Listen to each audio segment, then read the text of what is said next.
Hello അമൽ sir, ഇപ്പൊ എങ്ങനെയുണ്ട്? ക്ഷീണം തോന്നുന്നുണ്ടോ? ഞാൻ എവിടെയാ? ഇത് ഹോസ്പിറ്റലാ. താങ്കൾ ഇന്നലെ രാവിലെയാ ബോധമില്ലാത്ത അവസ്ഥയിൽ ഇവിടെ കൊണ്ടുവന്നത്. എന്തെങ്കിലും ഓർമ്മയുണ്ടോ? ഇല്ല. പേടിക്കാനൊന്നുമില്ല. ബിസിനസ്സിൽ നഷ്ടം വന്നു പറഞ്ഞ് ഇങ്ങനെ ഷോക്കാകാവോ? നിങ്ങളുടെ ഭാര്യ എത്ര വിഷമിച്ചു എന്നറിയാവോ? ഭാര്യയോ? അല്ലേ, നിങ്ങൾ ഇവിടെ കൊണ്ടുവന്ന കുട്ടി നീലിമ കുറച്ചു മുമ്പാ പോയത്. ഇപ്പൊ നിങ്ങൾക്കുള്ള ആഹാരമായിട്ട് വരും. നിങ്ങൾക്ക് പേടിക്കാനൊന്നുമില്ല. ഒരുപാട് ജോലി ചെയ്യുന്ന ആളാണെന്നാ ആ കുട്ടി പറഞ്ഞത്.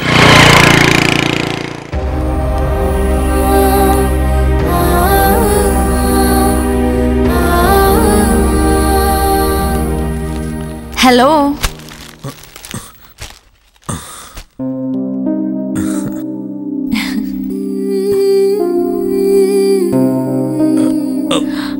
വേണ്ട വേണ്ട സർ, എഴുന്നേൽക്കണ്ട. കുറച്ചു നേരം കൂടെ വിശ്രമിക്കൂ. Thank you. ആട്ടെ, പണം ഉണ്ടായിരുന്നോ നീലിമയുടെ കയ്യില്? എന്റെ കയ്യിലില്ലായിരുന്നു സർ. സാറിന്റെ പേഴ്സിലുണ്ടായിരുന്നു. അത്യാവശ്യത്തിന് എടുത്ത് ചെലവഴിച്ചു. ഒന്നും ഓർത്തില്ല. സാറിനോട് അനുവാദം ചോദിച്ചില്ല. ക്ഷമിക്കണം കേട്ടോ. എനിക്കിത് വിശ്വസിക്കാനും സഹിക്കാനും കഴിയുന്നതേയില്ല. അവൾ എന്തിനിത് എന്നോട് ചെയ്തു? എനിക്കും കഴിയുന്നില്ല സർ. സ്വന്തം കൂടപ്പിറപ്പിനെ പോലെ കൊണ്ട് നടന്നതാ ഞാൻ. സാർ അതോർത്ത് വിഷമിക്കണ്ട. ജീവിതത്തിൽ ഇങ്ങനെ പലതും ഉണ്ടാകും. അമ്മ എപ്പോഴും പറയും, ജീവിക്കാനുള്ള ആർത്തി മാത്രമേ ഉള്ളൂ നഗരത്തിലുള്ളവർക്കെന്ന്. ജീവിതമില്ലെന്ന്. ആർത്തി മാത്രമല്ല സർ, തത്രപ്പാടും. അതെ, കാക്കപ്പൊന്ന് കണ്ട് ഭ്രമിച്ചുപോയി. കാച്ചി ഒരുക്കിയ പൊന്നു പോലുള്ള ഒരു കൂടെ ഉണ്ടായിരുന്നിട്ടും എന്റെ മനസ്സ് അവളിലാ പതിഞ്ഞത്. ഇപ്പൊ സാർ ഒന്നും ഓർക്കണ്ട. കണ്ണുടച്ച് ഇക്കാലത്ത് ആരെ വിശ്വസിക്കാൻ പാടില്ല. ഡിസ്ചാർജ് ചെയ്തിട്ടുണ്ട്. ഹോസ്പിറ്റൽ ബില്ലെല്ലാം ഞാൻ പേ ചെയ്തു.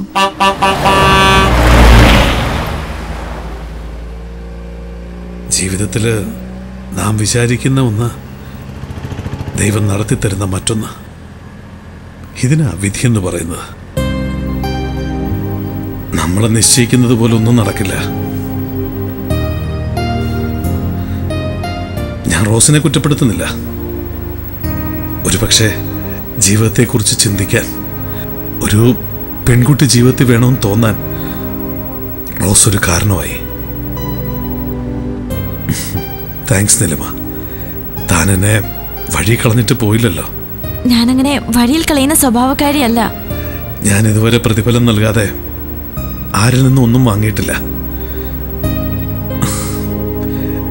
നീലിമ ചെയ്ത ഉപകാരത്തിന് ഒരു സമ്മാനം തരാൻ എന്നെ അനുവദിക്കണം. ആത്മാർത്ഥ സുഹൃത്തുക്കൾ സാറിന് ഇതുവരെ ഇല്ലാതിരുന്നതും അതുകൊണ്ടാണ്.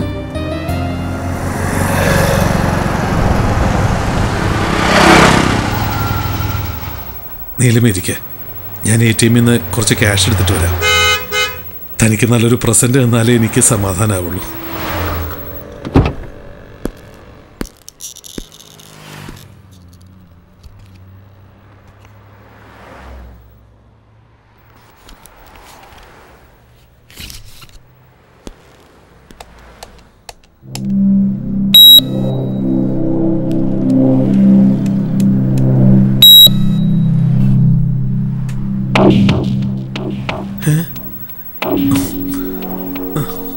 $6 lakhs ബാലൻസ് ഉണ്ടായിരുന്നല്ലോ.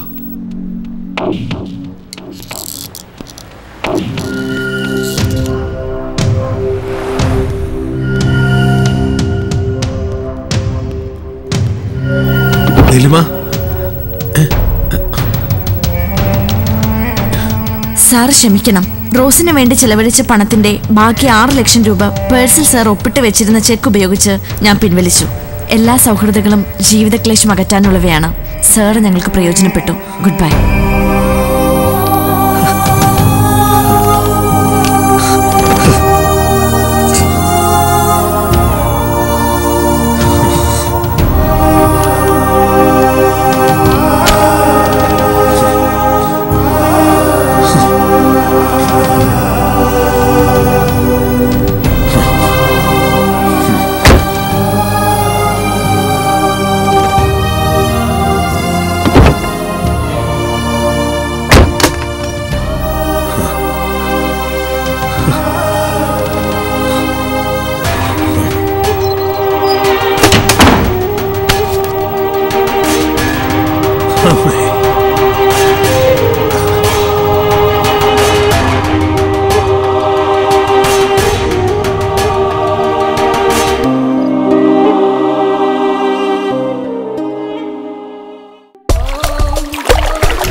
അപ്പ റെഡിയല്ലേ?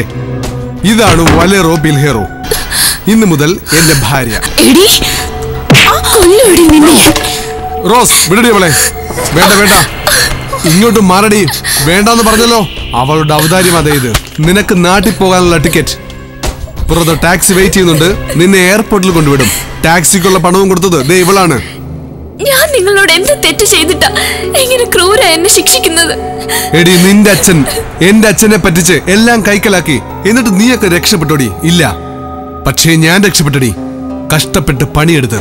എന്നിട്ട് നിന്നെ ഞാൻ തേടി പിടിച്ചു. കല്യാണാലോചനയുമായി വന്നപ്പോൾ എന്റെ അച്ഛനെ പറ്റിച്ച് ഞങ്ങളെ തെരുവിലിറക്കാൻ കാരണം നിന്റെ അച്ഛനാണെന്നത് ഞങ്ങൾ ഇതുവരെ മനസ്സിലാക്കിയിട്ടില്ലെന്ന് നിന്റെ തന്ത കരുതി. പിന്നെ നിന്നെ പറ്റി ഞാൻ അറിഞ്ഞടി. നിനക്ക് നാട്ടിൽ എത്ര കാമുകന്മാരുണ്ടടി? അവരെ പറ്റിച്ചുണ്ടാക്കിയതല്ലടി എനിക്ക് സ്ത്രീധനമായി തന്നത്. നീ വിഷമിക്കണ്ടടി. നിനക്ക് നാട്ടിൽ ഇനിയും അതുപോലെ പണം ഉണ്ടാക്കാൻ പറ്റും. നിന്റെ നാറിയ തന്ത ഒത്താശയ്ക്ക് കൂട്ടിനുമുണ്ടല്ലോ.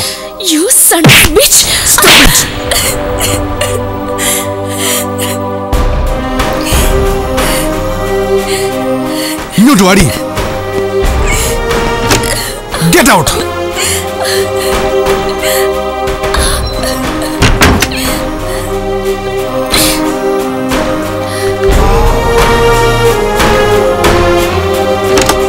ദേ നിന്റെ ബാഗ്. ഫ്ലൈറ്റിന് സമയമാകുന്നു. വേഗം പൊയ്ക്കൊള്ളണം. ഇനി ഈ കഥകിന് മുട്ടിയാൽ I will shoot you. Get lost.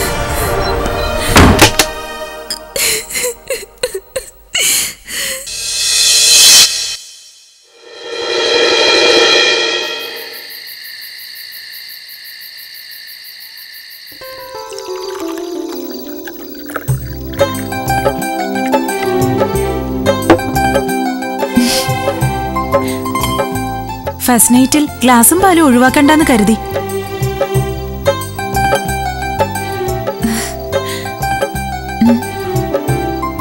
മുഴുവൻ കുടിച്ചോളൂ, എനിക്കുള്ളത് വേറെ ഉണ്ട്.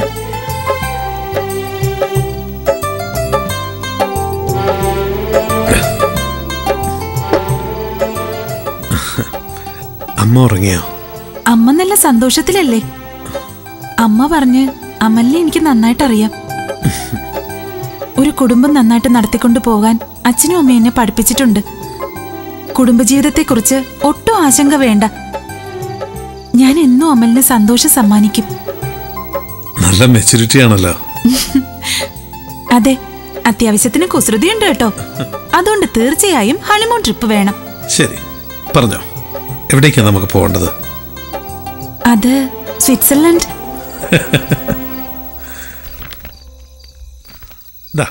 ഇതെന്താണെന്നറിയാവോ? നോക്ക്. എടോ, നാളെ നമ്മൾ സ്വിറ്റ്സർലാൻഡിലേക്ക് പറക്കുന്നു. ഓ honey, what A surprise. Yeah.